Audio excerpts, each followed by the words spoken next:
Welcome to All Things Entertainment, guys. Part 4, we're going to be asking the final question, which is, somebody wants to get interested in directed music videos. How would they start doing that? Super dope.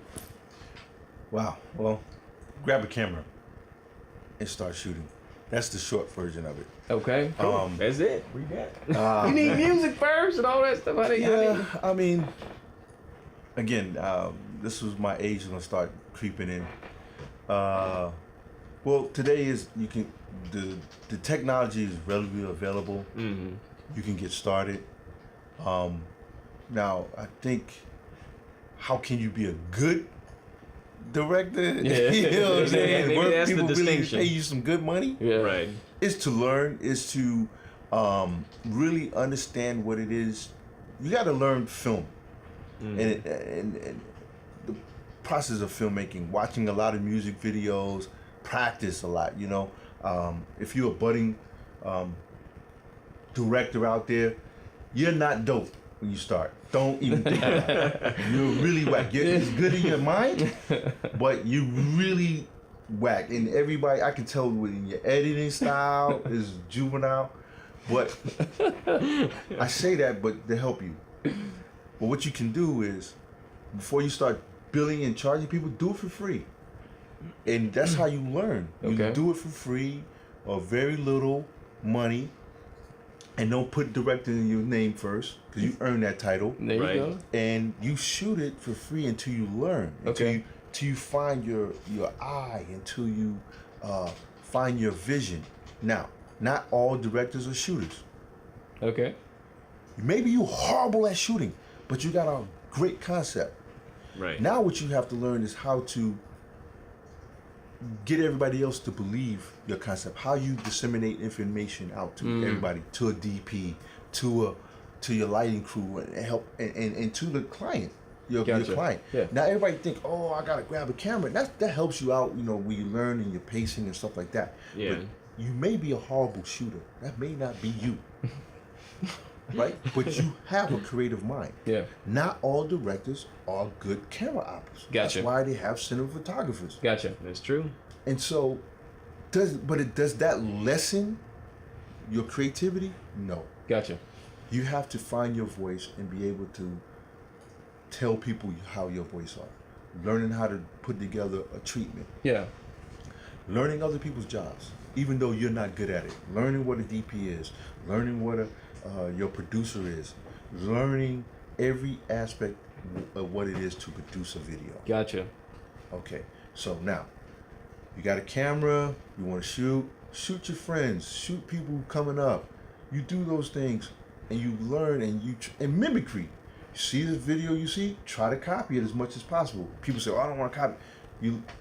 Copying helps you learn, because you learn a style and then you develop your own. You will never ever truly be able to rip anybody off. It's all inspired. Gotcha. There's Right. nothing in the world that has not been done. Gotcha. Very true. You know, and so now you can say, oh, okay, Hype started this. Okay, he started different editing styles, which he took from a fast-paced MTV style. You know, with box cuts and stuff like that. Yeah. That's a new style. He came from that era. And Gotcha. looking back, again, this is where you start being a historian, because you start learning, you start going back and researching where these styles come from. Now, he made it prevalent in the video world. Very poppy colors. Yeah. It was pushing no more color timing. There was DaVinci Resolve came out. There was actually color grading. Okay. And which then translated over to film. So some things came from the video world that went to film. Okay. Back before they was doing DaVinci Resolve was doing color grading, there was color timing. Okay. And all they doing was changing the RGB knobs. Okay. Red, green, blue. Yeah. And somebody who did that. Then eventually the software came out. They said, oh, we can push colors, we can do this, we Yeah. can do that. That started in the video side. I see. And then Hype Williams taking film and converting it over to video and editing the LLEs and then pushing that. So again, that's what you're talking about, history and learning. Yeah. How I was telling somebody to get into the video world is learn to write, learn to convey your idea. Okay. Learn to convey your idea. Paper, visual, from paper from auditory, speaking it, learning to convince somebody, hey, this is the idea that I think you walk in, and again, you got to know, I want to do a pan here. I got the camera dollying in on you. We're going to do a pullback. You're going to lead the camera. You have to be able to talk that talk so they can understand what these things are. Now, okay, go ahead, sir. Do some people get typecasted in certain, like most directors try to stick with just doing music videos, or filmmakers don't want to come down to do music videos because they're used to a certain style, or... Well, I think if you're a big time director, like Chris Nolan started doing music videos because that was a supplement to him, and a lot of other directors who do big things. Brett Ratner started in videos, and then transitioned off. Let's see, Brett Ratner. You have Michael Bay. You have Spike Lee, who came and did some stuff. But again, those are special oddities for him. For him to come down, and it was almost like being blessed by God when he. Yeah, because he heard Michael Jackson and like a bunch of. And it was big, and the budgets back then was extremely big. Gotcha. You know, $1.5 million budgets, some $2 million, some $3 million budgets, and so to make a quick $50,000 or $100,000 in 2 days. Yeah, that was well worth it. Oh yeah. And then it was shot like a big feature anyway. Right. So today, I don't see too many directors, big time directors, coming down unless they just have a passion for the artist. Okay.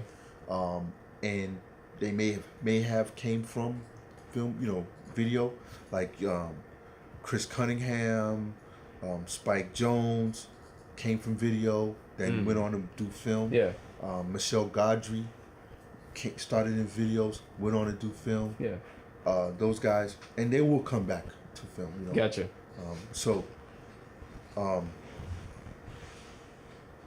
It all depends on the artist for some people, and the style and the money. Yeah. For some directors. Gotcha. For some directors, it might be just an opportunity to be as flexible as they want to be. Gotcha. Now, going from video to directing features, music videos to features, it's a little hard. It's a little hard scale because everything now scales up. Okay. You're not shooting everything over 2 days. You're shooting everything 30 days, 60 days, 90 days. Gotcha. Right. And what a producer's going to look for, can you convince everybody on this set the idea you're trying to do? We're giving you money. The producer says, you're the leader on set. You have to convey to everybody the idea you're trying to get out. Gotcha. To the DP, all the way down to the person that's serving coffee. So there's a lot more people you have to deal with when you go up. Yeah. To directing film versus a music video. Yeah, it's a lot of bigger responsibility too. You got to get that many people to believe in your dream too. Well, not necessarily your dream, but the dream of the project. Yeah, of the project's dream. Yeah.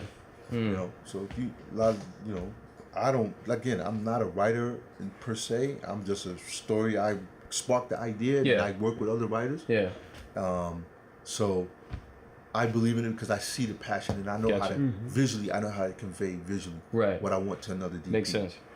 Yeah. I can make people believe in what I'm trying to do. Gotcha. Because I know the flow on how to work on set. Gotcha. Now, as a DP, and this is another misconception, if you're a director of photography, which I tend to do more than direct, you are still a department head. You are still responsible for other people other than yourself. Okay. There's a lot of things fall up on you. You're talking about rip, gaffing, maybe set, wardrobe, y'all may work together. Yeah. Dit, stuff like that. Yeah. All these things flow. Yeah. Then you still got to worry about picture. Man. So it's not like even at that level you still can't show up and just focus on picture. No, you're focused on everybody that helps makes that picture. Gotcha. If I got to be able to talk to my gaffer, me and my gaffer got to be on one. He's an artist too. Mm-hmm. The way he rigs these lights up, and I may say, hey man, I want this shaft light, but you know what? I think I got this new Sunbeam 5580 whatever RE, shooting out. I can use 10 of those, and we can do a sky panel, fly swatters, and they start saying all these words. We're gonna rig this and rig that. And you have to say, okay, cool, yeah, let's do that. Yeah. And let me get some sunlights through here, and I want to mimic this, and we all come together, and they build you rigs to get a certain lighting you're looking for. Yeah. So yeah, that's an artist. You have to Right. understand that grip is an artist. Gotcha. You know, that gaffer, the best boy, the electricians, everybody are artisans at what they do. Because you're building a fake world trying to tell Right. a story. I see. That's interesting way of looking at it. I've never looked at a gaffer or anybody that rigs stuff as an artist. I'm just like Right. just doing the technical work I don't feel like doing, but that's pretty impressive looking at it that way. So. Because if you're not able to convey, it goes back down line. Now the director's not getting the image you sold him on. Right. He said, "Oh, you told me it's gonna look like this. Why it looks like this?" Yeah. Now he's so frustrated. Yeah. And now it comes back on you, and vice versa, and then got producers handing on him. Yeah. You know, and now you got a catastrophe. Yeah, that makes sense. All right, anything we want to add to it, man? So, you All want to right. be a music video filmer? You better step your game up. You Pick up a camera. Yeah. Yeah, and learn, and don't be quick to call yourself a director yet. Learn a little more. Earn that title. And jump on other people's sets. You know, you can. I'm very available on Instagram. Yeah, because Supa Dope 45. yeah. People hit me up, want to come on set, Yeah. take a look. I like mentorship because I was mentored. Gotcha. Mhm. You know, and I worked for free for many years. Yeah. Never got paid for it. Ah. And that's your learning. You got to look at it like that as your schooling. If you're not going to Right. go to a conventional school, Right. even with school, you come out, you're still green. Right. You know, because that's a controlled setting, and this is a setting for money. Gotcha. Right. You know, and people's careers is on the line. So, yeah, it's a different pressure. That's what's up. All right, guys. Well, thank you so much for taking the time to watch that. We're going to be wrapping up the episode with Supa Dope, but in the comment section, the description section, we'll have all the links that connects to his social media if you want to get in contact with Supa Dope. And we'll keep on moving forward with the series for episode 2. So stay tuned, guys, and hope y'all learned a lot.